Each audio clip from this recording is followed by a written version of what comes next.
as ligações são os pesos sinápticos, né? Então, todo esse processo dos pesos sinápticos, do entendimento de né, por tentativa e erro, pelo processo de aprendizagem tentativa e erro, os modelos matemáticos conseguiram igualar com o sistema biológico, né? Fazendo uma analogia entre o matemático e o biológico, temos aqui o artificial. Você tem um estímulo que vai para os seus receptores, que vem para uma rede neuronal, que faz o seu cálculo, onde há uma validação e dá a resposta. Uma análise com o sistema biológico seria como se você espetasse uma agulha no dedo, né? Porque você tem um estímulo nos receptores do dedo que mandam para a rede neuronal essa informação passa pela rede neuronal em si, e dentro aqui do telondero é que é feita a sua validação e passa a resposta, que seria a dor. Ou seja, todo esse processo que acontece no sistema natural, no sistema biológico, pode ser repetido matematicamente, né? Então, esse seria como funciona o sistema de um neurônio. Então, o processo dele matemático funciona: você tem sinais de entrada, de x1 a xn, onde a esses sinais são aplicados os pesos sinápticos, que seriam o sistema de aprendizagem, né? São os pesos sinápticos, eles que seria o processo de aprendizagem do neurônio. Todas as respostas vêm para uma função, uma junção aditiva, né, que faz a soma disso, onde é aplicado uma bias ou tendências, né, que não é uma tradução muito normal para bias, então seria mais a tendência, onde ele tendenciona a resposta a um valor ou outro. Aí você tem todo esse cálculo vem para uma função de ativação que me dá a saída, né? Ele pode ser explicado por duas fórmulas matemáticas, onde aqui eu tenho a resposta da minha função aditiva, o somatório dos meus pesos sinápticos vezes os meus sinais de entrada. E a minha resposta de saída é a função aditiva da junção, é a função de ativação da junção aditiva mais a tendência, certo? A estrutura do modelo neuronal funciona dessa maneira, onde você tem as entradas, uma camada oculta, né, que é aonde se processa todo o aprendizado de uma rede neural, e a sua camada de saída. Todo neurônio pode ser também chamado de perceptron, é onde ocorre todo aquele cálculo explicado anteriormente, né, todo o processo ocorre aqui. E como funciona o processo de aprendizado de uma rede neural? Ele funciona da seguinte maneira: você tem o dado de entrada, ele é totalmente processado dentro dessa camada oculta, através de várias contas no perceptron, e ele passa toda essa informação para uma saída. Essa saída ele faz uma avaliação em cima de um valor-alvo, verifica se aquilo está dentro de um limite de erro que você determina no começo. Se estiver dentro do limite de erro, terminou. Se não, ele volta para trás, faz um ajuste dos pesos sinápticos e volta novamente a fazer uma validação. E esse processo é interativo até o ponto em que você atinge uma correlação muito boa com o seu alvo. No caso dos algoritmos genéticos, eles são métodos heurísticos de busca global ou local, dependendo isso da sua população, né? Em que cada um representa uma possível solução de um problema baseado na teoria de evolução de Darwin.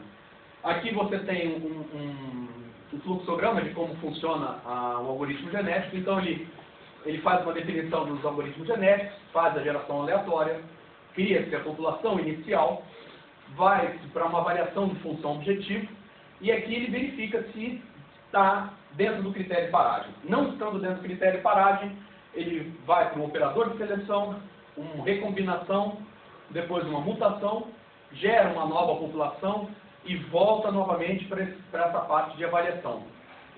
Se atingir o critério de paragem, ele tem a solução ótima, e aí você tem a resposta final do seu algoritmo genético. A metodologia. O trabalho de doutoramento ele está dividido em três metodologias. Uma investigação teórica, uma investigação computacional e uma investigação experimental. Na investigação teórica, foi feita uma revisão bibliográfica de todo o assunto, um estudo detalhado dos processos das redes neuronais, uma análise da utilização dos algoritmos genéticos em sistemas de abastecimento e um estudo pormenorizado do uso de microgeração hídrica em sistemas de abastecimento. Na investigação computacional foi o desenvolvimento do modelo de redes neuronais para a escolha do melhor sistema híbrido, uma análise do modelo de algoritmos genéticos aplicado ao sistema de abastecimento, no caso para redução do consumo de bombagem, e uma análise de indicadores econômicos, né? Valor atualizado líquido, taxa interna de retorno e o tempo de retorno da aplicação de microhídricas em sistema de abastecimento. Na investigação experimental, tem o desenvolvimento de protótipos da microgeração hídrica, a obtenção das curvas características e identificação dos limites de aplicação de cada um das componentes.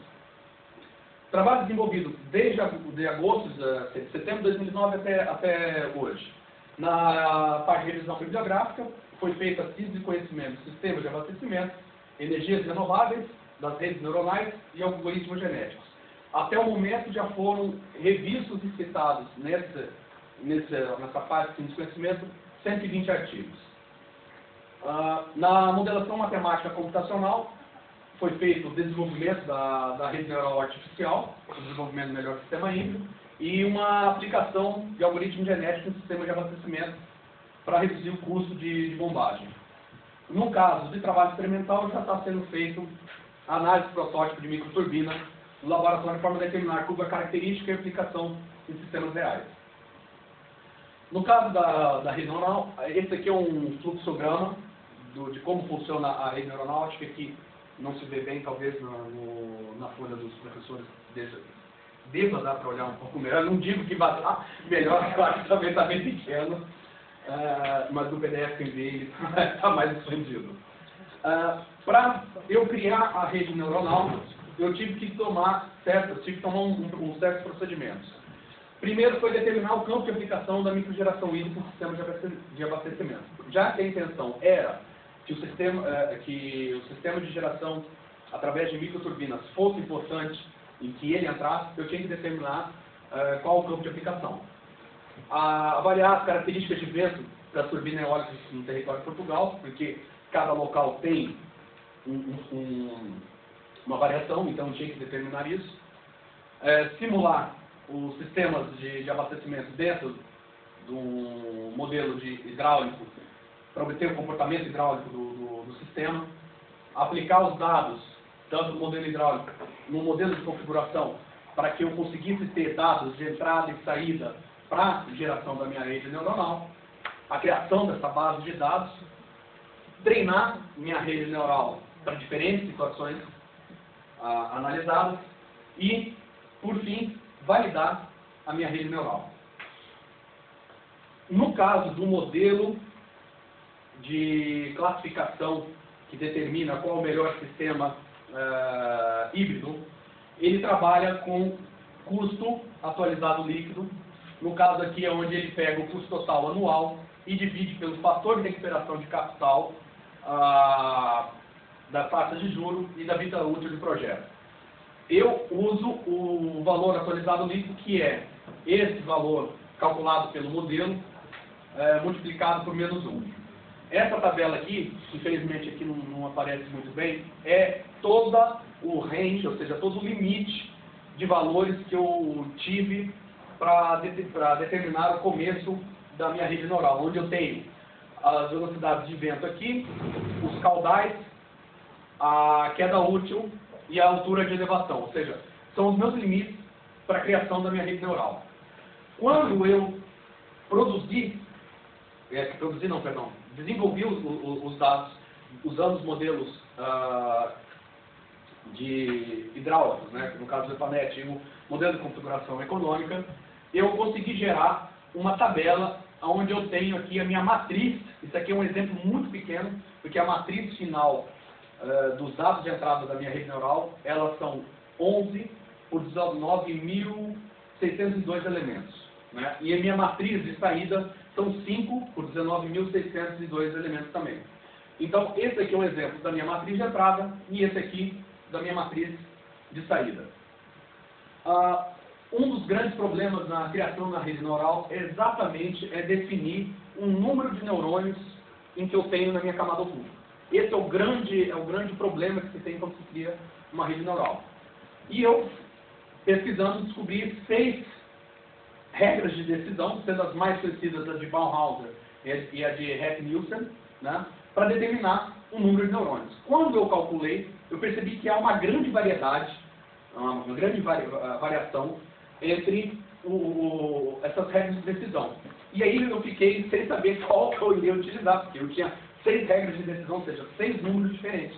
Apliquei uma análise de sensibilidade, onde eu apliquei desde o mínimo plausível de neurônios para uma rede neural, até o máximo, né, de neurônios que a minha regra de decisão dava. E fiz um teste, uma validação dele, e acabei descobrindo que nem sempre cai dentro dessas regras de decisão. No caso aqui, ele caiu em 20 neurônios. Né? Os neurônios aqui das regras de decisões são 7, 8, 12, 16, 24 e 32. E ele caiu em 20. Eu poderia utilizar os outros? Sim, poderia. Eles têm uma ótima correlação, um baixo erro quadrático. Porém, como eu fiz já essa regra de sensibilidade e o meu melhor foi 20, eu acabei utilizando o que a minha análise de sensibilidade determinou para cada uma das redes neurais, porque no meu caso eu tive que criar 5 redes neurais para cada sistema e depois eu analiso a resposta das 5 redes neurais para tomar a decisão final, né? E aqui nesse quadro demonstra que quando eu fiz a validação, eu tenho uma ótima correlação em todas as minhas redes neurais e com um baixo erro relativo. Aqui eu tenho um desempenho da validação e a correlação das RNAs que eu treinei, onde se tem as retas de treinamento e validação, todas elas estão exatamente no mesmo ponto, ou seja, mostram uma ótima correlação, sendo que aqui no gráfico de correlação ele tem aqui demonstrado que há uma boa correlação, ou seja, o que eu determinei de número de neurônios na camada oculta teve uma boa resposta, ou seja, ele está me dando boas respostas. Né? Em cada um dos exemplos, percebe-se que a reta está sempre acompanhando com uma ótima correlação. Ou seja, consegui garantir, mais uma vez, que meus neurônios foram bem escolhidos.